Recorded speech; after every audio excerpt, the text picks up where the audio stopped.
None of the content on this or any episode of the Kratom Science Podcast, Kratom Science Journal Club, or on any page of kratomscience.com is intended, nor should it be considered, medical claims or medical advice. This is the Kratom Science Podcast.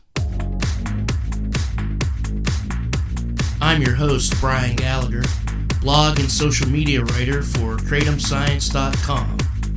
Your source for all things kratom. Educated in international law and public policy, my guest, Jakub Zientala, co-founded the European Kratom Alliance with other stakeholders. The EKA is working for legal, regulated markets in all of Europe to protect the rights of European adults to safely consume kratom. How widespread is the interest in kratom in Europe? Do you think more people know about it in the United States, I guess because of the big legal battle that happened, or are a lot of people catching on to kratom in Europe? Generally, when we're talking about kratom in Europe, we are generally like at least 10 to 15 years behind the US. Primarily, in some countries, it's becoming slowly mainstream. And I'll say like in the Netherlands or in the Czech Republic, this is becoming something that average person at least have heard about. But overall, when we are talking about kratom in Europe, I would say it's still fairly niche thing. And not really many people know about kratom as such. Myself coming from a very, very political background, where a lot of my personal friends are members of political parties across half of the Europe, or people who are politically engaged, who are activists and so on, never ever heard about kratom. And then whenever I am trying to explain to them what it is, then generally there is a little bit more positive attitude, because I am probably the first person who talks to them about kratom. But generally, most of people don't really know what kratom is. And if we would go by generous estimates, how many people are using kratom in Europe, maximum it will be maybe 4 million people. So that's just less than 1% of the population of the entire continent. Yeah, and this is like all of the EU. Is that basically what you're including?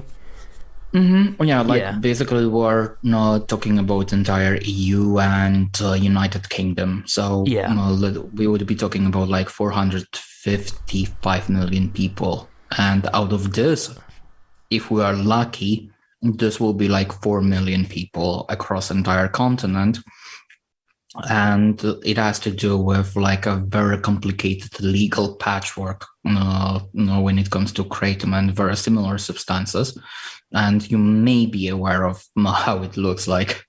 Yeah, because here, I mean, I know there was an estimate of 15 million.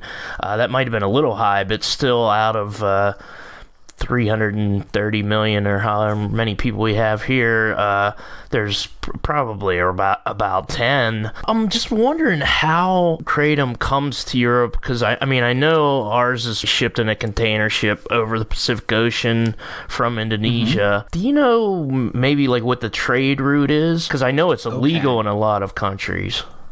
Yeah, it's illegal essentially in like half of continent. Like generally half of the EU has kratom written in controlled substance list, and it's something fairly difficult to remove it once substance is being written over there.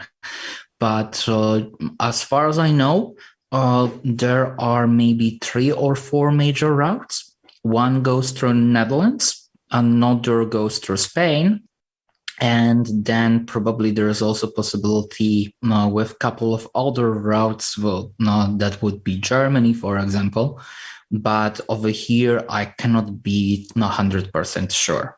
Talk a little bit about your background. You're pretty highly educated in international law, public policy. You're originally from Poland? Yes. Okay. I was born and raised in Warsaw. I moved to Netherlands about 10 years ago. Okay. A little less than that.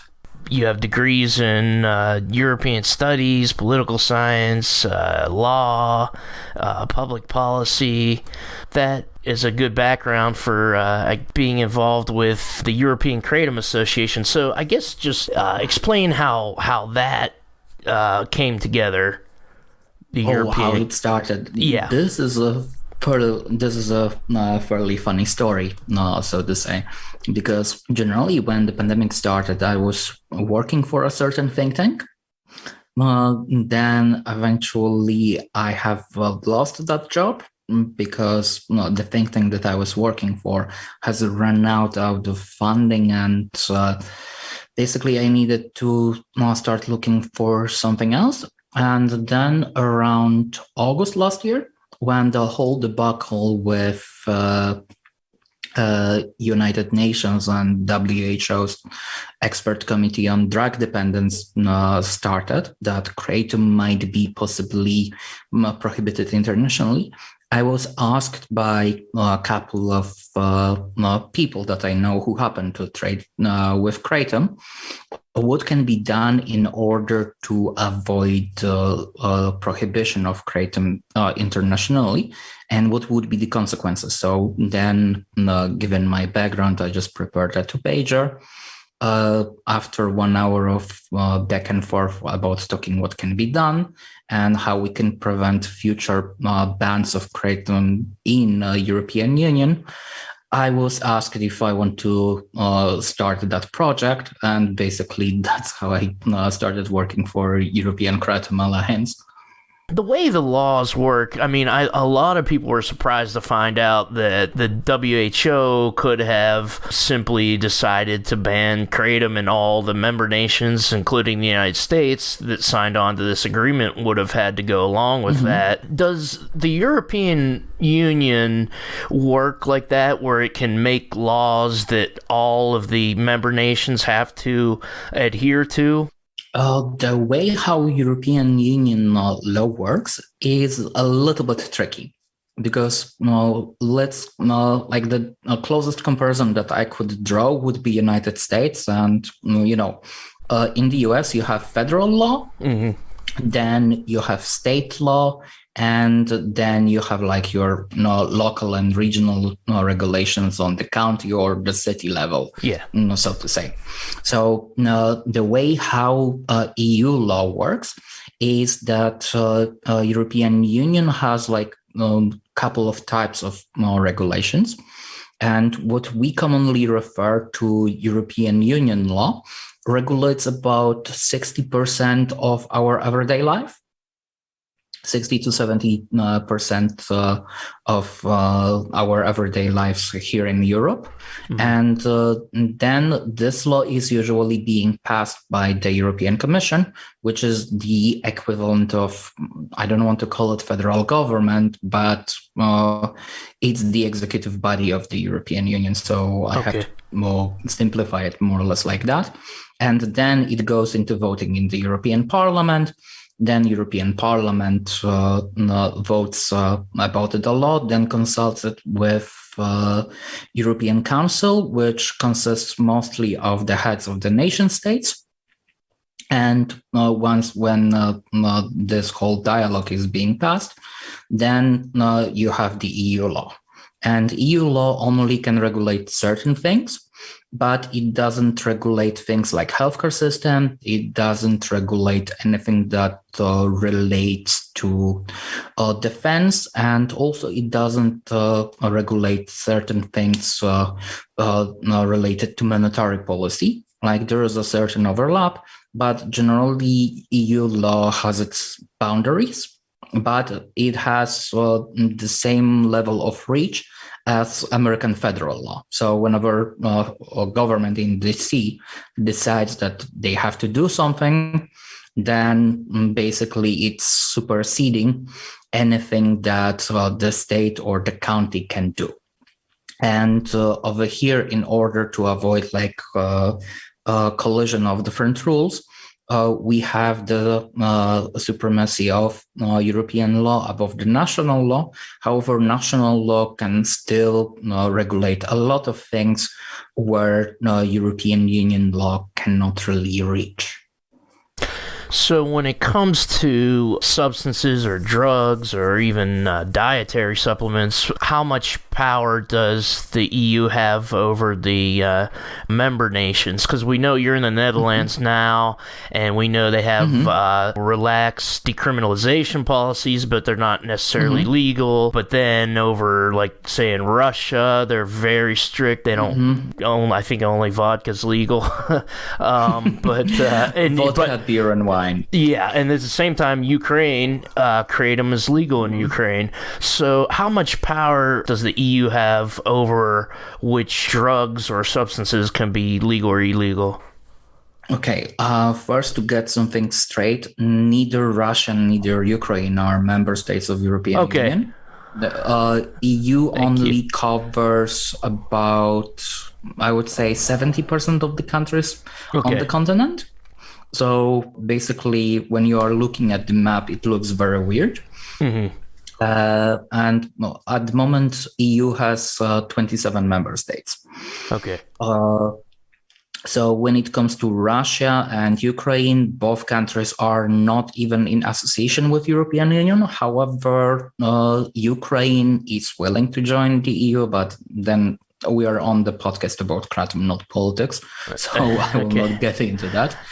But going straight to the point, when we are talking about reach of the European Union, when it comes to food, generally EU regulates 99% of the entire food market. So we have like a very specific safety rules that countries have to follow. And then we have like European Food Safety Authority, which is the equivalent of FDA, that approves or disapproves certain substances on the market. However, when we are talking about narcotics and criminal justice system, EU is coordinating certain things, but it cannot really do anything if a member state will decide to decriminalize or legalize certain substances that are on international prohibition lists, like, for example, cannabis, or I don't know, maybe even, let's say, kava or other substance like that. So, for example, we have those UN treaties that are the background for everything, and they are binding for pretty much every single country that signed it. European Union doesn't really enforce that, but uses it as a reference sheet in terms of that what should be prohibited or what shouldn't be. But member states are deciding on their own which substances are legal and which are illegal. Okay. And a lot of them, I mean, kratom is legal in the UK and France. It seems like many of these countries outlawed kratom before it was even well known in the US. 2011, maybe 2013, these were outlawed. How did they go about deciding that kratom should be outlawed so early, even before there was probably a noticeable market for it? That's probably the difference in approach between how we are treating like new substances or new food in the EU. Generally, the approach when it comes to new kind of substances that are being introduced to the market is very conservative. There are no safety studies that are typically conducted by national councils that are responsible for drug policies. And instead of just conducting a study that, hey, we have this weird substance over here, it's called Metragina speciosa, let's check what's going on over there. And then also there's like this another alkaloid called 7-hydroxymetraginin. Let's check what is it about, and let's see if we can do something about it. No, the approach and the bias is fairly strong, And basically, governments prefer to outlaw certain substances instead of legalizing them because they are afraid of potential risks. And basically, then it's down to private investors who would be willing to go with certain countries and go to them and say, hey, look, I have more like this amount of studies on that substance. So when we are talking about kratom, let's say we have like 300 studies about kratom. Some of them are human safety studies. Some of them are human control studies. And then we have also toxicity studies, which generally say that, okay, this substance is fairly safe. There is some potential for addiction. So how we can decriminalize it or regulate it? And the approach over here is that generally governments are shutting down this kind of initiatives fairly fast. In Netherlands, for example, right now we have some little problems with shipments of kratom. Nobody actually knows what's going on. We are still trying to discover more information what is happening because in the last 2 weeks, a lot of shipments have been blocked. Some have passed through, some are blocked. And we are still trying to figure out who is the person responsible for these decisions.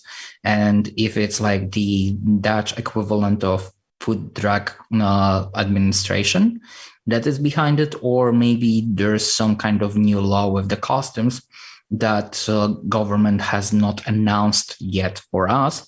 So we have to really make research over here. Like not every government is fairly positive about kratom. It's just whenever doctors who are sitting on this drug dependency and drug policies councils hear about the name of certain substance, they will just outright prohibit it, write a suggestion to the national parliament or a suggestion to health minister, which is typically responsible for prohibition of certain substances. And then they just sign the executive order and done. But undoing this is the whole 2-year legislative process that has to go through a shit ton of consultations in order just to make it decriminalized. But if you want to make it fully legal, then it's another process that you have to deal with. I mean, it's pain in the ass, so to say, but that's my job. So I have to be more or less familiar with these processes. Yeah, it seems pretty complicated because I'm looking at your map that's on the website eka.eu. It's a legality map. In red, you have where it's illegal, and green, kratom is legal. And then there's these blue states. It looks like Portugal and Scandinavia where kratom is a controlled substance. There's laws where if kratom can be shipped to some states where it's illegal from a member state where it's legal. So, but what about these where it's a controlled substance? I've seen in some of I think in the Scandinavian countries, it's only available for research and for medical purposes. Is that correct? Yes, and also with doctor's prescription. Okay. So, for example, if you want to get kratom in Finland, Sweden, or Norway, even Denmark, then you need the doctor's prescription in order to get kratom as such. But because, again, kratom is not very well known, doctors usually try to avoid prescribing it as a drug, or they are trying to seek the alternatives that are fairly known to them, like, for example, tramadol or other opioid-based painkillers. So if you want to use kratom recreationally in Norway or in Finland, that's going to be fairly difficult.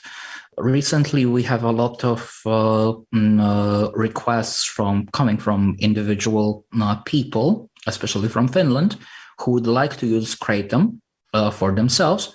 But when they ship it, say, from Indonesia or somewhere from outside of the European Union, then they have to go to the police station and pay fine because they are importing illicit substance without permission. However, there is a law of the European Union. It's a very specific treaty that states that if a certain thing is legal in a country, like fully regulated and fully legal, then it can be legally shipped to any other country. We have a site called kratomscience.eu where a guy named Andre who writes for us, he works on most of that. Would you say kratom through much of Europe is now kind of in a gray area where it has to be sold as not for human consumption, right, in most of these countries? Exactly. Is there anywhere where it can be sold for what it's intended to be, like as a consumable? No. Not yet. Like, we are working on that with one of the European governments from Central Europe. But because I am bound by non-disclosure agreement and those negotiations are still fairly confidential, I am not really allowed to discuss those things in public. However, we are creating a first market in Europe where kratom will be fully regulated for human consumption, and it will be escaping clutches of European legislation. We have a very helpful attitude from the government of that country and the drug authorities there. So we are hoping that we will be able to create an example for entire European Union and show them what can be done when kratom is fully legalized, because on that particular market, kratom has been in fairly popular use for the last 10 years, and it hasn't really caused any major drug epidemic as such. Here we have the DSHEA Act, so dietary supplements can be regulated, so not everything, either something has to be a food or a drug, and this DSHEA would, pretty much regulates dietary supplements as a food, and there's still oversight. Is there anything like that in European countries, or is it just it's either a medically approved drug or on the one side, or it's not for human consumption or a food? Is there anything like the DSHEA Act that allows for dietary supplements? Yes. Generally, we have, when it comes to food and medicine, this stuff is regulated on European Union level, and there is nothing that would go in between of current legal definitions. We have so-called novel food regulation, which talks about like new foods that, something that is being fairly new designed by like companies that want to introduce it on the market to European Union. Then they have to go through national, like one of the member states' food administrations. So, for example, in case of Netherlands, we would have to go through the Dutch authority. Then the Dutch authority is introducing this to European Food Safety Authority. And then European Food Safety Authority is conducting their research, and they are very open to the inputs of that, how this food should be regulated. There are like several different types of food, like, for example, genetically modified food, the food that has been consumed safely outside of European Union prior to year 1997, and that's called novel food. Then there is also another regulation that talks about introductions of medicines, but then marketing new medicine in European Union is very expensive, and it's usually cheaper to first do it in the United States, then basically get all this research that has been done in the US introduced to European Medicine Agency, and then it can be eventually marketed as over-the-counter drug across the entire continent. But this is definitely not the way how we want to regulate kratom, because that would be fairly expensive. Yeah, so what would regulation look like? What would like a regulated market look like in maybe the country that you're working with? Okay, so generally, our when it comes to our strategy for Kratom in Europe, we are working on two-way approach.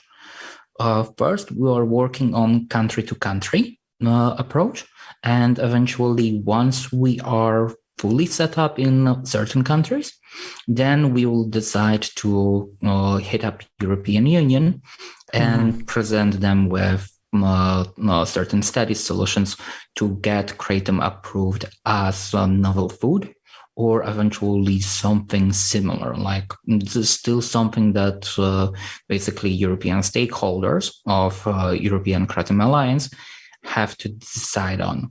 For now, we are working on the country-to-country approach, and whereas we are working with this one specific government in Central Europe, we are trying to create a market that would be very similar to that what you see, for example, in Washington state or, for example, Utah, where you have Kratom legalized as something. Like this will be a completely new legal category.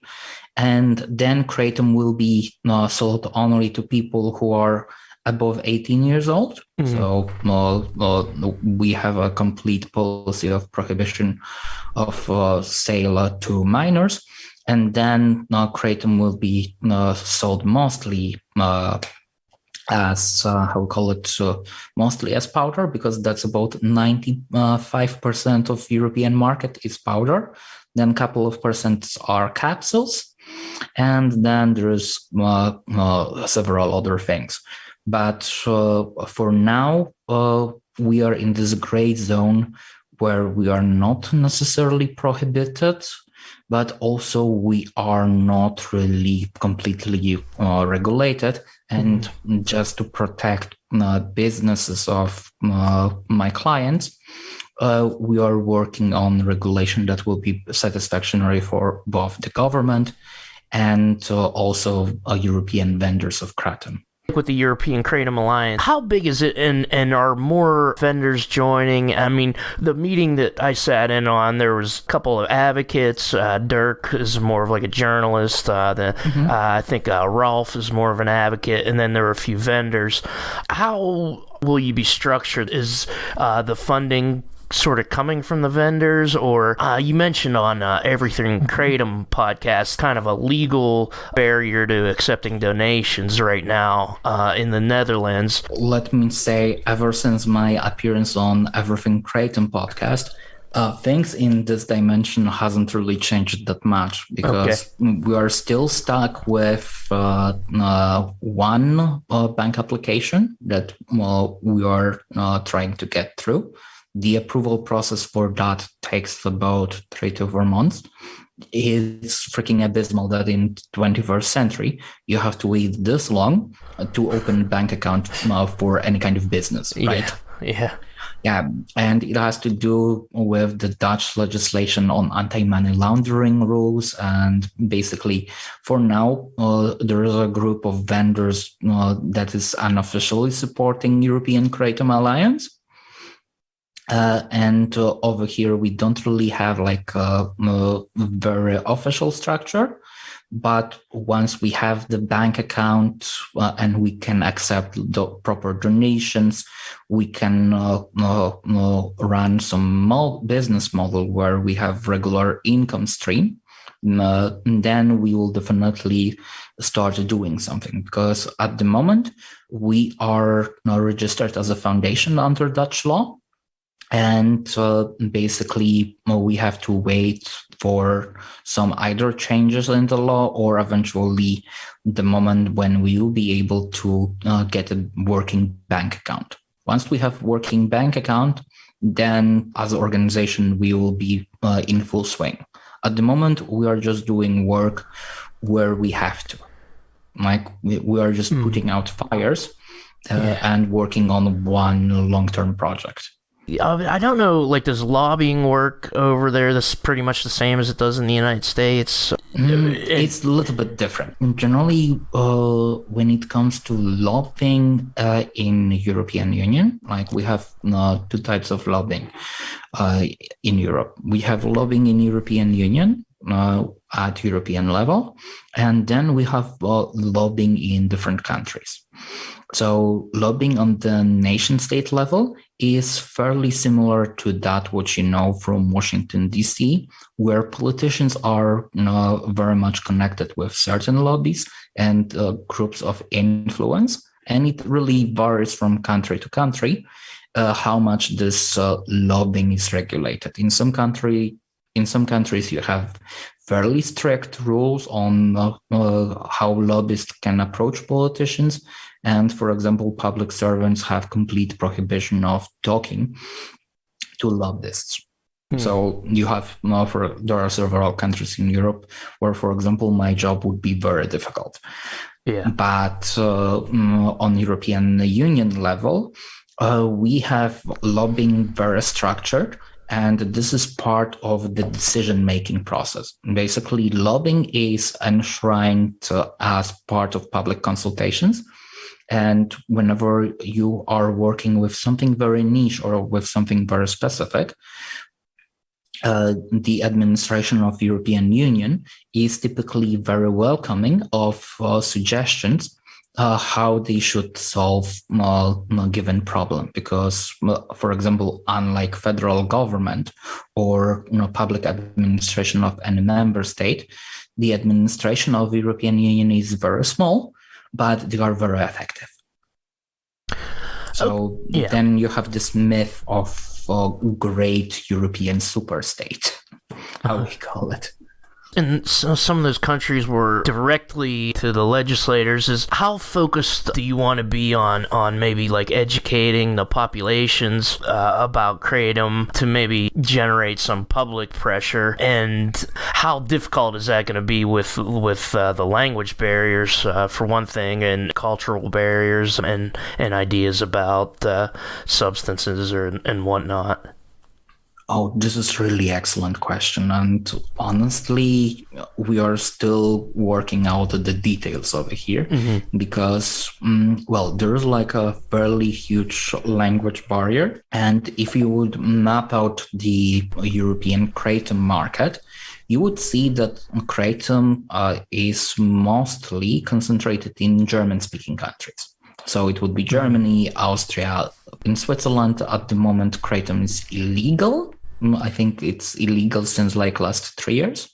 And I have to really thank Andra for making all this research for kratomscience.eu, because without that, we would be definitely in a gutter when it comes to legal research, and we don't have to start everything from the scratch. So over here, we are trying to get like individual people who are working on Kratom, like who are Kratom enthusiasts, to start their own little associations. And for example, in this one Central European country that I am not supposed to name, we are working already with a local association that has both vendors and users of the substance, so of Kratom. And generally, we can put some pressure both on politicians and media. Okay. But in majority of European countries at the moment, like basically besides 2 countries in Europe, so far there is no organization or no association of Kratom enthusiasts, so to say, that would be able to mount some pressure on their politicians or media in order to change the narrative around Kratom. Is there maybe an effort or maybe a plan to maybe reach out to, say, Encode or other drug policy organizations in Europe to maybe like assist with Kratom? I know I had Dr. Steinmetz on who testified at the WHO, and he is now Yes. on the board, I believe, of Encode. Fabian actually is right now president of Encode. Okay. We are in very close collaboration with him. Like whenever I have some problem with understanding either the specific layout of chemistry or something, usually Fabian or Dr. Oliver Grundmann are first people that I am trying to contact and get their opinion. Are there a lot of scientists, or is there a particular university working on kratom? Just in general, like what's the picture of kratom science in Europe? Cannot give you the answer that will be 100% accurate because we are still siphoning through the studies that are being published about kratom. And so, as you maybe know, like each year there are more and more and more studies about kratom.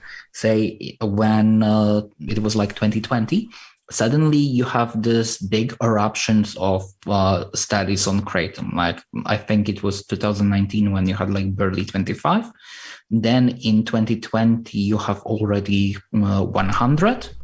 Then 2021 you also have like 150 or 120 studies that have been published.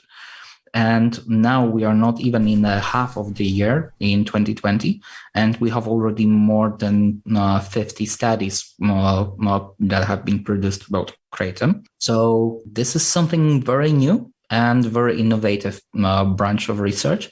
Yeah. But when it comes to according to my best knowledge, there's University of Maastricht, where we are currently based. Yeah. That is doing some research on kratom. They are doing this independently from us. We are not sponsoring the research. And then there's University of Utrecht that is also doing some kratom studies. A couple of universities in Germany, but I'm not necessarily sure which ones.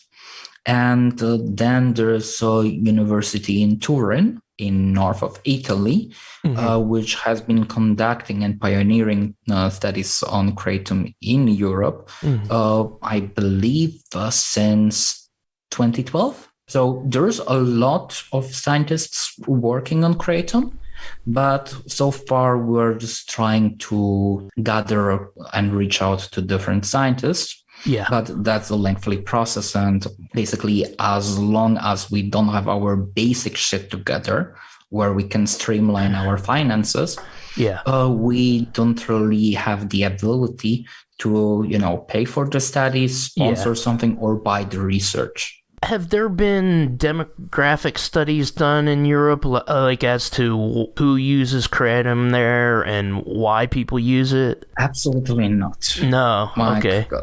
We are, as I said, like when it comes to everything related to kratom in Europe, we are at least 10 to 15 years behind the USA. And as the organization, we exist for barely 6 months. Because officially we were floated on the 9th of December. So we will have our first 6 months anniversary, literally in 6 days, so less than a week.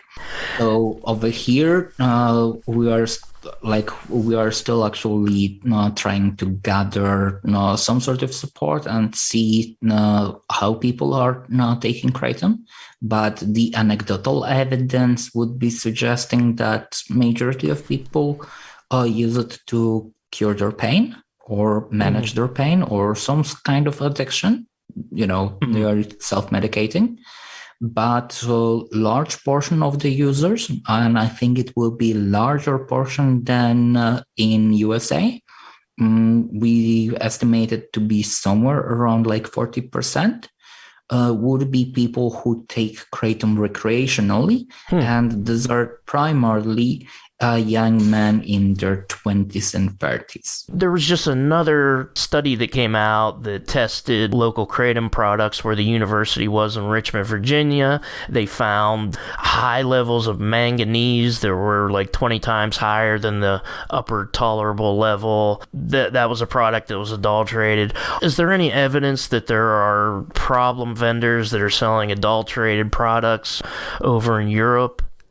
There were some problem back in, I believe, 2016. That's right. There was some problem. I think it was in Sweden, where kratom was sold as an adulterated product. Yeah. So over here, I think it was called Krypton, if I remember correctly. Yes. But generally, majority of European big players. Our biggest 7 to 12 vendors that are like the biggest on the market test their kratom 100% at the time. So they are always doing laboratory tests. So over here, market is self-regulating itself. In this kind, we are always testing kratom for mitragynine content, levels of 7-hydroxy, and then also we are checking it for bacterial contaminations, heavy metals, and so on. Like the basic testing is always done I can assure that majority of big vendors are doing that. However, we have also like those little vendors or people who are running sales of kratom as their private, side venture, so to say. Some people who were taking kratom themselves, and then they suddenly realized, hey, I can actually ship it from Indonesia, and I can start selling it a little bit cheaper than I am getting it from, say, this big vendor over here in Netherlands or Germany. And for those vendors, we cannot really attest or we cannot even say if they exist, because this is like a lot of private dealing. And one of the big aspirations of European Kratom Alliance and also our member organizations or stakeholders is to create a self-regulated market where not pretty much every single vendor will be testing their product before selling it. And this is like also one of the principles that we have introduced to the legislation that we are collaborating on with this one government in Central Eastern Europe. And I'm looking forward to seeing news come out of that when you can talk about it. But other than that, well, what's going to be next for the European Kratom Alliance? Okay, like right now in our current pipeline, we have project of preparing GMP formulation. We are preparing our own GMP formulation for kratom that will be loosely based on that what our big brother American Kratom Association is doing already successfully for a couple of years. And this will be the basis for creation of self-regulated market in Europe. As far as we know, we will try to make sure that everything that is sold on continent will be fully tested, and those vendors who are not testing their product will be pushed out. So we want to end like this gray area where, hey, you don't know what you are getting. We want to work on that at least by the end of the year. We want to introduce a voluntary GMP program for our member organizations. And once we have that and we can start enforcing that, we will be working on more concrete steps. So that's definitely like one of the most basic steps that we're currently working on. At this point, I wish I could say, hey, here's the donation link, everybody, but that's still being worked out. Well, technically, we do have working PayPal account. Okay. We do have a working PayPal account. So essentially, if you just use our contact email, contact@eka.eu, you can contribute some small amounts. Sure. To us. So we can take donations that way. But at the moment, we can only take donations via PayPal. When it comes to cryptocurrencies and such things, Dutch law unfortunately prohibits us from taking them because of the anti-money laundering rules that we are subject to. So unfortunately, at this moment, in the current legal state in the Netherlands, we're unable to receive donations in crypto.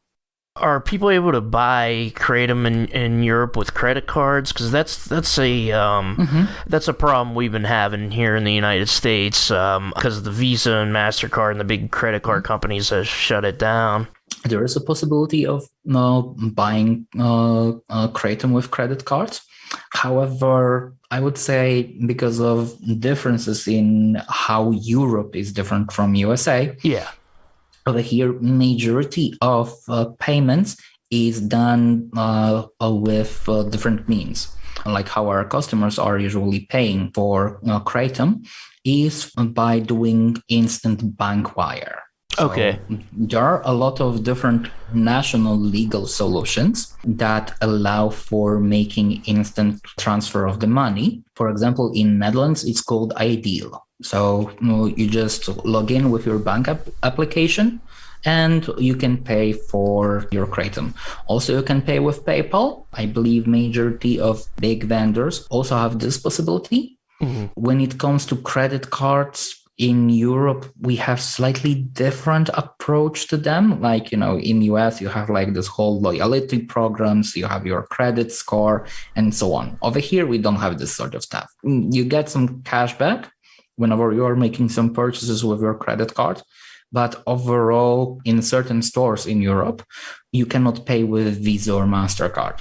Especially in countries like Germany, Netherlands, or Belgium, paying with that is prohibitively impossible sometimes. Yeah. That leads me to a kind of a funny digression. I remember when I came to Netherlands when I was still a student around here, and eventually I had my MasterCard from Poland. And I would be trying to pay with the card in a normal grocery store. And there was no such possibility because my MasterCard would not be accepted. Instead of, there's a European alternative that is also run by MasterCard, which is called Maestro. It's a type of debit card where you can pay nearly everywhere on the entire continent.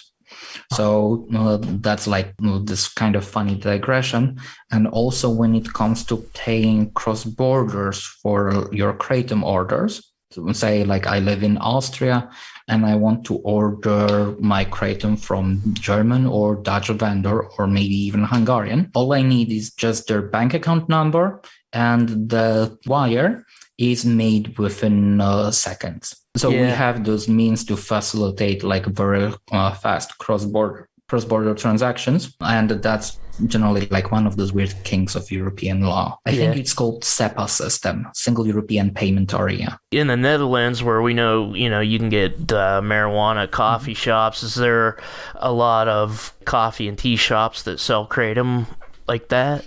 No, actually, when it comes to Kratom over here, Kratom is sold it's not sold as a herbal supplement, because if it would be sold as a herbal supplement, then we would have problems with European Union. Oh, okay. So, and at the moment, we don't really want to have problems with European Food Safety Authority or European Medicine Agency or Center for Monitoring Drugs and Addiction, because that would put us on prohibition list faster than we can deal with that. Okay. And at the moment, we have enough problems that EU is our last worry at the moment. Like, definitely, we don't want to deal with the EU on that. So what we can sell it as, basically, we are selling it as a raw ingredient, which is not for human consumption, as you mentioned yourself earlier. Yeah. So basically, Kratom has been legalized in several ways here in Europe.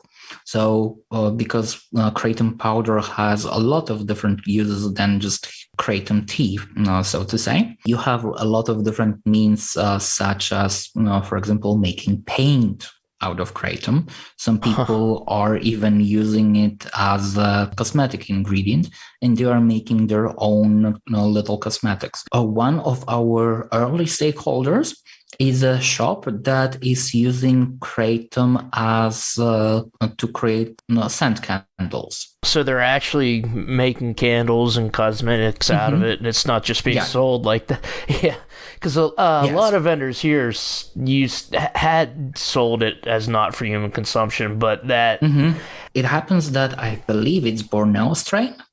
Has a very rich antioxidants. Don't quote me on that, but I've heard by some people who are making cosmetics out of kratom, that Borneo, I think it's Borneo White, that has is very rich with antioxidants and has a certain influence. Again, there was a study, I think it's from 2018, that was conducted by University of Turin on antioxidant properties of different strains of kratom.